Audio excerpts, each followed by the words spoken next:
Good morning student. आज हम लोग इकोनॉमिक्स का चैप्टर 1 क्लास 11 का कवर कर रहे हैं। आज आपको ये फर्स्ट टाइम वीडियो मेरे पास ही मिलेगा और कहीं नहीं मिलेगा, क्योंकि स्टेट बोर्ड्स को किसी ने अभी तक कवर नहीं किया। इस वीडियो में आप लोगों को पता चलेगा इकोनॉमिक्स में क्या क्या टॉपिक्स यूनिट 1 में कवर किए गए हैं, किस किस टॉपिक के साथ हमको इस बार डील करना है, क्योंकि पिछले बार से इस बार का सिलेबस बिल्कुल डिफरेंट है।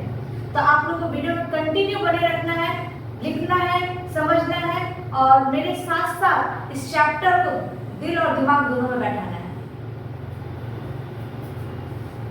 नाउ जैसे आपको पता है कि सब्जेक्ट इकोनॉमिक्स है, तो पहले हम बुक की लैंग्वेज के हिसाब से डिस्कस करते हैं। Economics is the science which studies human behaviour as a relationship between square means and ends. अभी हम इस टॉपिक को, इस लाइन को अच्छे से इलैबोरेट करेंगे। पहले तो जानते हैं who is the father of economics. आप लोगों को पता है स्टेट बोर्ड में economics, accounts, BST, all the subjects और सिलेबस ऑफ 11 और 12 एमसीक्यू पैटर्न में आ चुका है। सेमेस्टर 1 एमसीक्यू, सेमेस्टर 2 आपका सब्जेक्टिव है। तो एमसीक्यू में पूछ सकता है कि who is the father of the economics? Adam Smith. Is not a small term. ये स्मॉल टर्म नहीं है। इकोनॉमिक्स को दो पार्ट में डिवाइड किया गया है, micro economics and macro economics.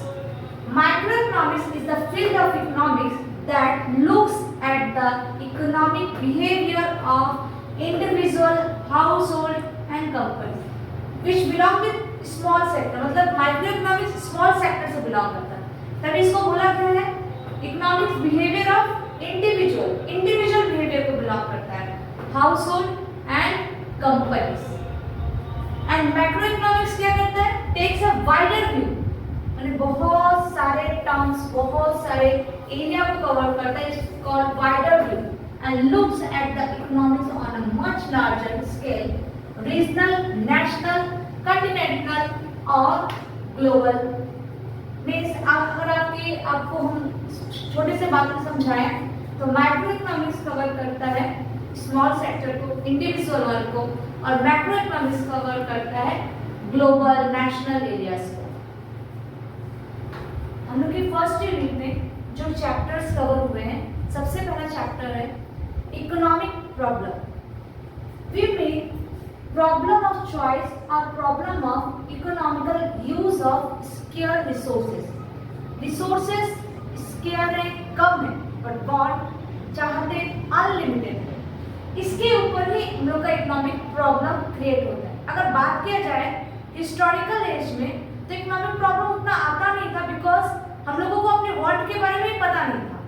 But now we know the want. हम लोग आज अपने वांट को जानते हैं। अगर हमें साइकिल खरीदी जाती है, किसी बच्चे को अगर साइकिल खरीदा जाता है तो उसका वांट होता है बाईसाइकिल का, बाइक का। किसी को अगर बाइक है तो 2 व्हीलर, उसको 4 व्हीलर का वांट होता है। जो वांट अनलिमिटेड है, इसी वजह से इकोनॉमिक प्रॉब्लम अराइज होता है। क्या क्या कॉजेस है इकोनॉमिक प्रॉब्लम के लिए? फर्स्ट है अनलिमिटेड वांट। जैसे मैंने कहा ह्यूमन बीइंग को पहले क्या था? रोटी कपड़ा मकान। ना अब रोटी कपड़ा मकान के बाद अच्छी कार चाहिए, अच्छे बाइक चाहिए, फॉरेन टूर चाहिए। वांट क्या हो गया? अनलिमिटेड हो गया, जिसकी वजह से हम लोग का सोर्स ऑफ इनकम हमें लगता है कम है। अदरवाइज हम लोग जो इनकम करते हैं अपने साइड से, वो sufficient for satisfying our want है। बट जो वांट अनलिमिटेड हो गया है, आजकल आप लोगों ने सुना पैसा आता है कब चला जाता है पता नहीं, क्योंकि हम लोग का वांट अनलिमिटेड है।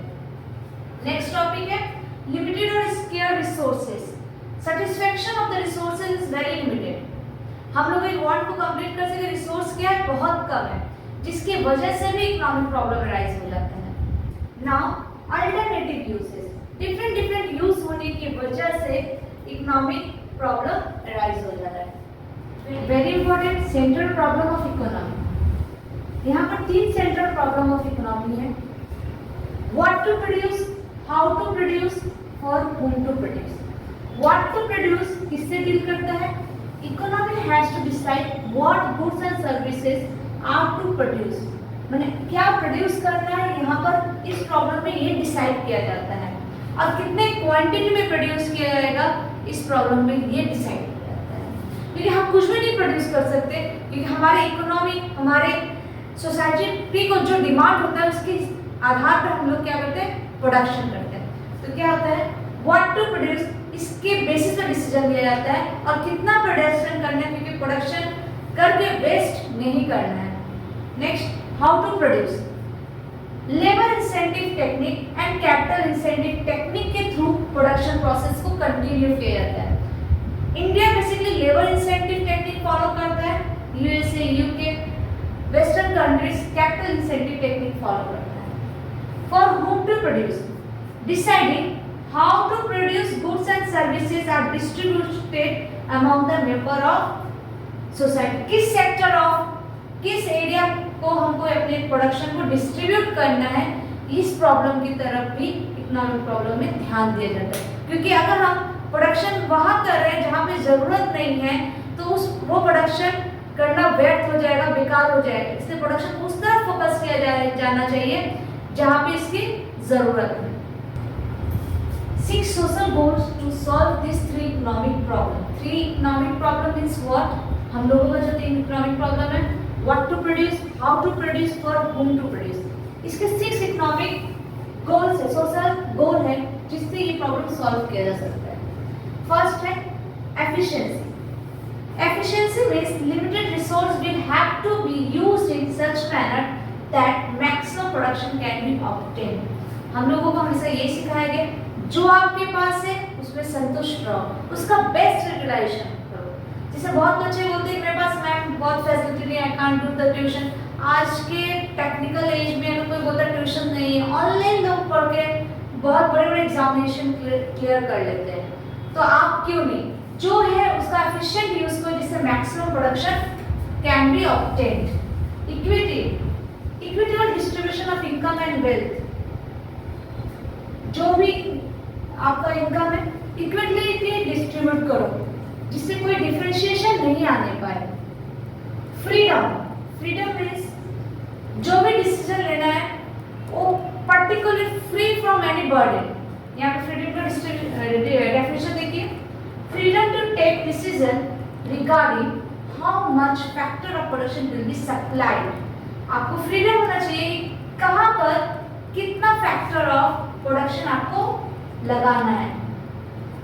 To take the decision regarding to how much factor of production will be supplied, कितना प्रोडक्शन विल बी सप्लाइड होगा, कहाँ पर कौन सा फैक्टर ऑफ प्रोडक्शन आप लगाओगे। Next, growth, growth is the 4th social goal, increase in the productive capacity of the economy. Security, economic security means to free the people from clutch of poverty and unemployment। हर कोई चाहता है मेरे पास रोटी कपड़ा मकान हो, रोजगार हो, तो ये गोल है इकोनॉमी का कि आपको ये सिक्योरिटी दे कि आप रोटी कपड़ा मकान से बेफिक्र रहो, एक स्टैंडर्ड ऑफ लाइफ स्पेंड करो। इसीलिए बोला गया है फ्रीडम, किस चीज से सिक्योरिटी चाहिए आपको, क्लच ऑफ पॉवर्टी और unemployment. Last, stability, ups and down हर किसी की लाइफ में आता है, तो लोगों को एक स्टेबल प्लेस चाहिए, तो हाँ उसी तरह इकोनॉमिक में भी स्टेबल प्लेस चाहिए जहां पर आप अप एंड डाउन से आप डील आराम से कर सकते। इकोनॉमिक ग्रोथ, जिस तरह इकोनॉमिक डेवलपमेंट होता है उसी तरह इकोनॉमिक ग्रोथ भी होता है। पहले हम लोग डेफिनेशन को अच्छे से समझते हैं। Economic growth can be defined as an increase in the value of goods and services produced in an economy over a period of time। Economic growth को किस तरह डिफाइन किया गया? Increase the value of goods and services produced in economy over a period of time। जितना ज़्यादा production होगा over a period of time, this value, ये जो जितना भी प्रोडक्शन होगा इस वैल्यू को जिस रेट में कैलकुलेट किया जाता है उसको बोलते हैं percentage increase in GDP. This value calculation is done in term of percentage increase in GDP. Percentage increase in GDP means economic growth. GDP का फुल फॉर्म है ग्रॉस डोमेस्टिक प्रोडक्शन। जितना ग्रॉस डोमेस्टिक प्रोडक्शन इंक्रीज करेगा, हम लोग का उतना ही economic growth भी increase करेगा। ऐसे एजुकेशनल वीडियोस को देखने के लिए हमारे चैनल में बने रहिए, हमारे चैनल को लाइक सब्सक्राइब करिए, जिससे आपके पास आसानी से ऐसे वीडियोस पहुंच सके। अगर आपको किसी और टॉपिक में कोई क्वेरी हो, नीचे मेरे को कमेंट करिए। और आप लोग को नविकार ट्यूशन का ई बुक प्रोवाइड किया जा रहा है क्लास 11 सेमेस्टर 1 का, नीचे लिंक दिया हुआ है, वहां पे आप जाके इस बुक को फ्री में देख सकते हो, ले सकते हो।